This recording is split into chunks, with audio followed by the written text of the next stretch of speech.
Good morning. It is September 10th, 2021, and we continue with the dry weather, big dry down and also somewhat cooling temperatures, though I think the southern part of the state was warm this week, and we are going to see a warm up, I think, today and all the way up over the weekend in central and northern Ohio, with temperatures get into the mid to upper 80s again. So we're not quite out of the heat of the battle, so to speak.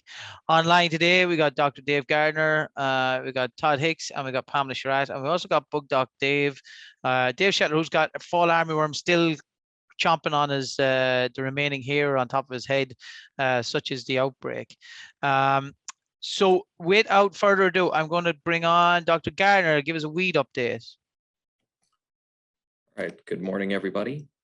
So wanted to point out that we are still right in the middle of the best window of opportunity for reseeding turfgrass areas, and a couple of comments about orchard grass and quack grass. Since we're approaching the end of summertime and we've had a protracted period of drier, warmer weather, some of our cool season grasses that we grow on purpose are starting to struggle a little bit, which is making these two grasses a little bit more visible in turf surfaces, along with things like Bermuda grass or nimblewill. And so if you have any of those species, or even something like rough bluegrass, should be starting to hopefully come out of dormancy, but you've got patches of that. But any of these grasses, if you have those, pretty much this is the window of opportunity to use a non-selective herbicide to remove those grasses so that you could still have time to reestablish those areas from seed. Just make sure that when you do that, that you're using one of the blue paper mulch products rather than straw or hay. Because a lot of times when I see orchard grass or quack grass in particular introduced into a newly seeded stand, it's because they were using straw or hay and that came in as a contaminant. But again, if you've got any of those grasses that you want to get rid of, this is the perfect time of year to do that. And you still have a couple of weeks that you can go ahead and get some seed out. That's all I've got. Short and sweet. Wow. Well, kind of clearing the deck for Dr. Shetler, right? But first, we got to get the disease, decimation, and damage. Todd Hicks. Morning, everybody. Well, much like Dave Gardner, mine is going to be short and sweet. I've got nothing but good news for turf growers, unlike Dr. Shetler that's going to come up here in a second. With cool weather, we don't really have much to talk about.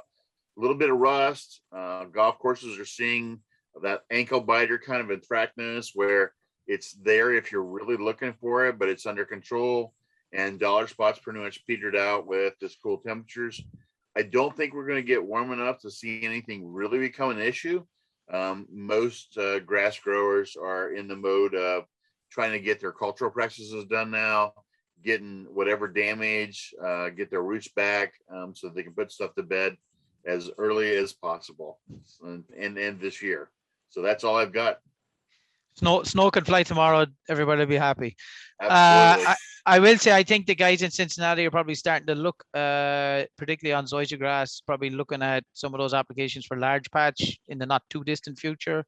But yeah, I think most people are probably like, is it over yet? Without any further ado, then Pamela Sherratt. Good morning, everybody. Hope everyone's doing fine. Yes, mine is short and sweet too, because I know, again, Dr. Shetler's going to be riding in, giving us all the help we need with our fall armyworms. I also had fall armyworms at my house, and Dr. Shetler came over and took some videos and some samples. So happy to help with that, Dr. Shetler. You're welcome. I have been getting some questions about fall renovation, and in particular to labour shortages.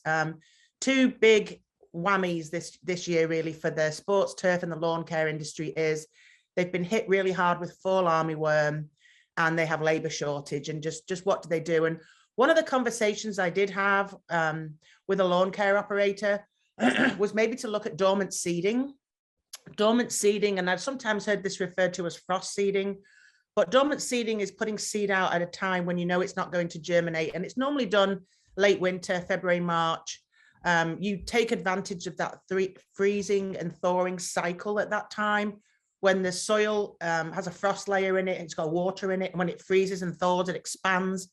the volume increases, it creates these cracks and these fissures, and it opens up these big pores. And you can take advantage of that by getting seed out at that time. It's not going to germinate, excuse me, we've got cold in our house. It's not going to germinate until the soil temperatures are consistently above 50, 55, but it's in place. And that might be a way for some of these lawn care companies to address seeding on the off season when they don't have a lot of manpower to help like they would during the busy season. So that's just one option. We also talked about covers. Covers are a great way to get seed established, whether it's a blue paper product like Dr. Gardner talked about, some kind of mulch, or ideally a growth blanket. The growth blanket to me in sports turf should be something in everybody's toolkit, whether it's just for goal mouths or sidelines or whatever. That keeps moisture in, it keeps heat in, it keeps people off those renovated areas.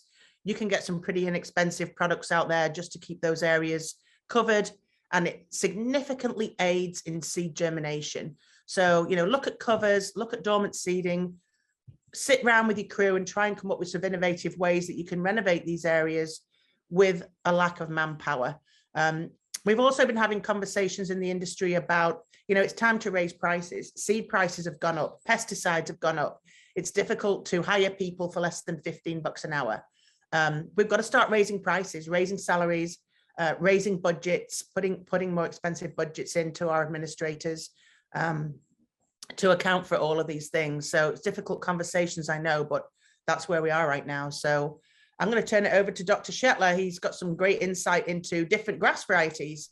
Dr. Shetler also told me about the fertilizer. Hopefully he can touch on the fertilizer thing that he talked to me a little bit about this week with the females being able to detect which grass is greenest. So I'm going to turn it over to Dr. Shetler, and I hope everybody has a great weekend. Dr. Shetler, so I don't ghost you.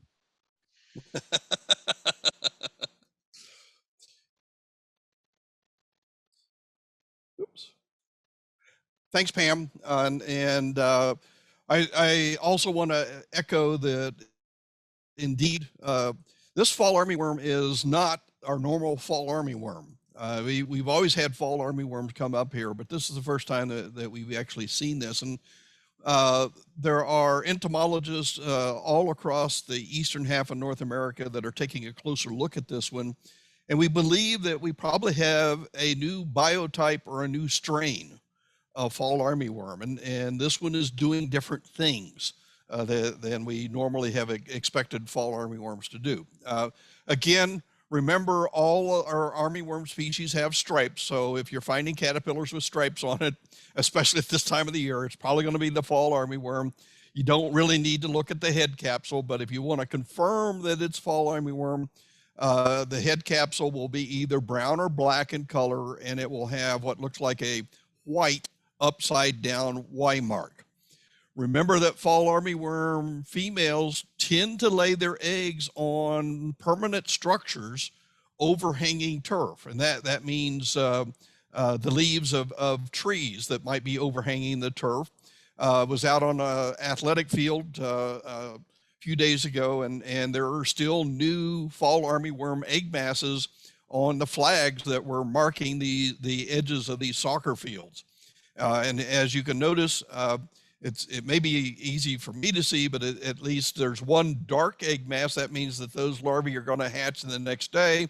And then there's a lighter colored egg mass, and those eggs are probably going to take 3 to 4 more days before they hatch out. But there were plenty of, every one of these flags had at least 4 egg masses on them. I found one flag that had 10 egg masses on it. So if you think about that, each egg mass can have 300 to 500 eggs in it. That's one hell of a lot of caterpillars in no time at all. Again, we're seeing extensive damage, and we're finding some other interesting facts about this fall armyworm. One of to me, the most interesting fact is that I've always assumed that the turf type tall fescues with high endophyte levels would confer resistance to the armyworm. It has in our experiments in the past, but apparently this strain of the fall armyworm says, Nice try, folks, but it's not I can detoxify those endophyte toxins. And as a matter of fact, it appears to be preferring the tall fescues. And so we're seeing tall fescue lawns that people have established to get rid of the bill bugs, chinch bugs, and other things. This armyworm is keying in on those and coming in and specifically targeting those. They also really like bent grasses. And so obviously the golf course superintendents have been fighting these. As that previous image I showed you was on a golf course. That was all bent grass that was eaten.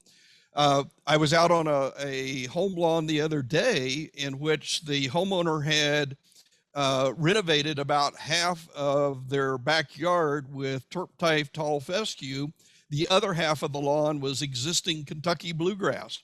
And they had eaten the turf type tall fescue down to the ground. When they got over to the Kentucky bluegrass, they kind of stopped, which again was really amazing to me. And so another thing that's being pointed out is that especially some of the newer improved Kentucky bluegrasses were actually bred and challenged with fall armyworms. And so they were bred to have resistance.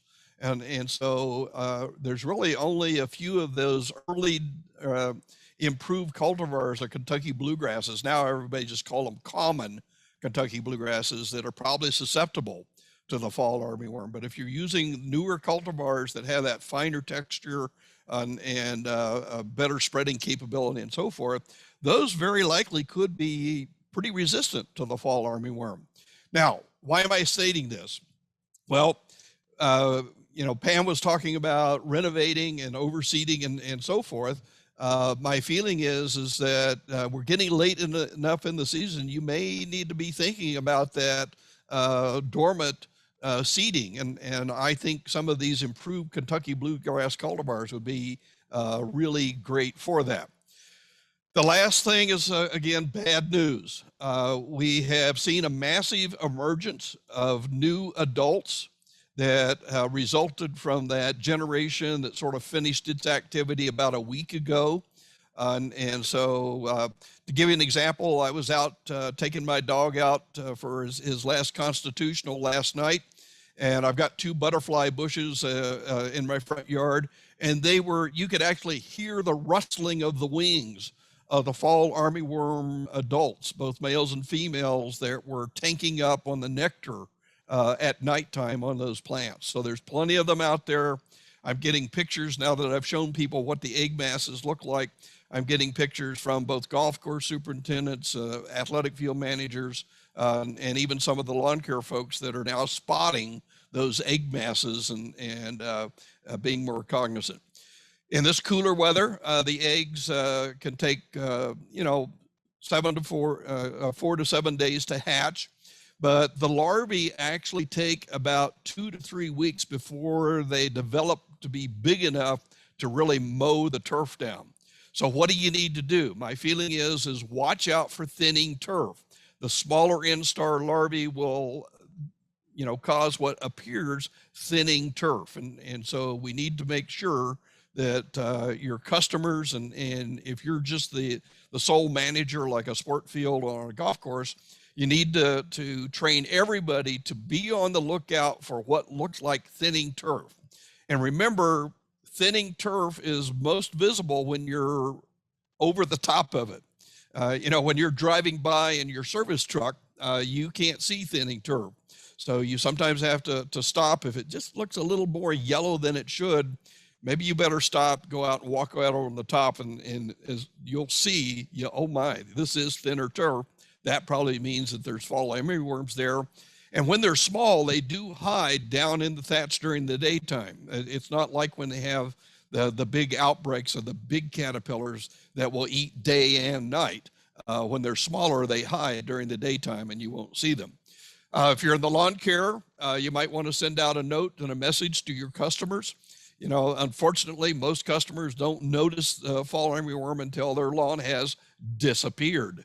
And so again, if they're seeing some thin turf, they should alert your group. And I'm also recommending that there be an application team ready. Now, Pam has already talked about the problems with having enough employees to do this. But I'm finding that the companies that are doing a good job of this have dedicated one truck that they filled up with an appropriate insecticide. The pyrethroids are still working, but Dr. Ningle indicated to me this morning that apparently the pyrethroids are off the shelf. That's also what I'm seeing at the garden centers. Virtually all the common products that would easily be used are now off the shelf. I've checked Home Depot, Lowe's, and Menards, and they're pretty much out of material. So if you're going to get anything that works, you're going to have to go to a distributor, or maybe even order it online and see if you can get it shipped to you in a day or two. I would say that if you have already tried to do some establishment of turfgrass this fall, you may want to see if you can get some acelepryn or tetrino. You can use them at the half normal label rate. That will give you knockdown of any caterpillars and will protect that turf stand at least through the rest of this fall season. You might want to consider that dormant seeding that Pam has already talked about. And I would, in the past, I was going to suggest that you put turf type tall fescue in there. And now I'm not going to do that. I think you really need to think about a Kentucky bluegrass to bring in there. And finally, try to work with your customers. Most of this turf isn't dead. It can be somewhat damaged from being denuded by the fall armyworms. But if you can keep enough moisture in there for what grass remains to start sending up leaf blades, you can get it to recover typically in about 7 to 10 days, and then look at it. And what you may need to do is put a little bit light fertilizer in there to help it during that recovery phase. Well, that's all I've got in there. Ed, I'll turn it over to you. Thanks, Dave. All that debt destruction must be fun for you talking about that. That's really exciting. Well, I've always been envious of our plant pathology friends when they'd show all this death and destruction. Finally, I've got one, and it's something other than a white grubs late in the season. Well, Dave, you've had a banner year, right? If you're not grilling cicadas, you're now talking about fall armyworm. I'm looking for autographs soon. Hey, we do have a couple of questions that have come through during the week. Spring acelepryn apps have obviously shown to be very effective with long-term protection. How long can industry expect those to last? I mean, are they going to hold all the way through till the end of this second generation, or should they be very much monitoring towards the end of this month to see where temperatures are and potential problems are? So far, we've not seen any breakthroughs in the lawn care. Most of the lawn care companies applied their acelepryn in May or June, and that still seems to be holding in there. And the same thing with the golf course superintendents. Had a spectacular picture sent to me last week of a golf course superintendent that had treated his fairways with acelepryn. They were green and lush and looked beautiful, but the rough area, a little hill, was just brown, completely denuded in there. And so that application seems to be holding. We've normally said that you'll get a minimum of 3 months, but it does appear that we're getting maybe 4.5 months of residual activity. Now, remember, that's at the normal grub rate application of acelepryn. The half rate, if you use that, you might only get 2.5 months to maybe 3 months of effective residual with that. Now, I also want to point out there's all this emphasis right now on acelepryn. Remember, we have another diamide, tetrino, and tetrino, at least the Bayer folks are telling me that they're trying to make their tetrino very competitive with acelepryn. And in other words, they say they want a bigger share of this market, and so they're pricing tetrino lower than acelepryn. In the studies that I've seen, tetrino is providing the same long-term residual for caterpillar control. Gets to say the other things, the white grubs, the bill bugs, and so forth, but it also has that long residual for caterpillar control. Excellent. One thing that's popped up, we had one specific question. So we have had a site that made multiple applications over the last 5 years of acelepryn, and they did not make an application this year, but they're not seeing damage. Is there residual effect in the soil? How's that working, Dave? Well, I'd have to actually see the turf. If this is a golf course that has done that, which is probably the case, and they have bent grass, we do know that acelepryn is virtually water insoluble, and there is the potential that they have built up over the years enough residue in the thatch layer that the turf is still slowly picking up that residue and transporting it up into the leaf blades. We know you don't need much acelepryn residue in those leaf blades to confer resistance to any of the caterpillars. And so, yes, there is a good possibility that there was some carryover from those previous years. Nice. Okay, last one. On the timing of the applications for the lawn care industry, you know, most of the companies are not able to be on the lawns at 6 o'clock in the morning or 7 o'clock at night, right? When it's dawn and dusk, and we talk about the most movement. Any of the insecticides that are applying during the day, are they susceptible to photo degradation? Any concerns there? The only one that we've confirmed photo degradation on is imidacloprid or merit. And it's a liquid application. When you make a liquid application and the residues are on the leaf blades, we know that you can lose up to 50% active ingredient with 2 days of sun hitting that before it was irrigated in. And so that's the only one I worry about. That's why I always have stated for the lawn care companies, you probably, if you're going to use imidacloprid, you probably ought to use a granule, because at least the granule will get worked down into the canopy, because you can never trust a homeowner to water it in. So the granule, it will stay there until either irrigation does occur or a rainfall event occurs to move it into the thatch. But let me also point out, imidacloprid is a miserable caterpillar killer.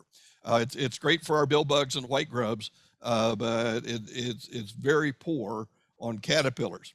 Now, with that said, there are 2 neonicotinoids that have significant caterpillar control capability. So if you're having trouble getting a pyrethroid, consider Arena or clothianidin or Xylam that contains the dinoteffuron. Both of those have significant caterpillar activity. Both of those can be used as a curative application for caterpillars, probably at their half label rates. Thanks, Dave. I think at this stage, if you can get a bag of salt, is about as all as you're going to get, because they're telling me the distributors are like, we can't get anything. Everything's gone off the shelf in every big box store. So it may take a little bit of patience. Dave, again, the insights you're giving here are fantastic, and I can't say thank you enough. You also got to drop in the term denuded, so you know that's definitely something to talk about. The other thing for lawn care companies and golf course guys, if you are getting questions from your memberships, this video, if you don't want to write anything, this video and this video link that you get is going to be something you should just send out to them, right? Because then they can blame us, and that's fine, or they can ask questions of Dr. Shetler.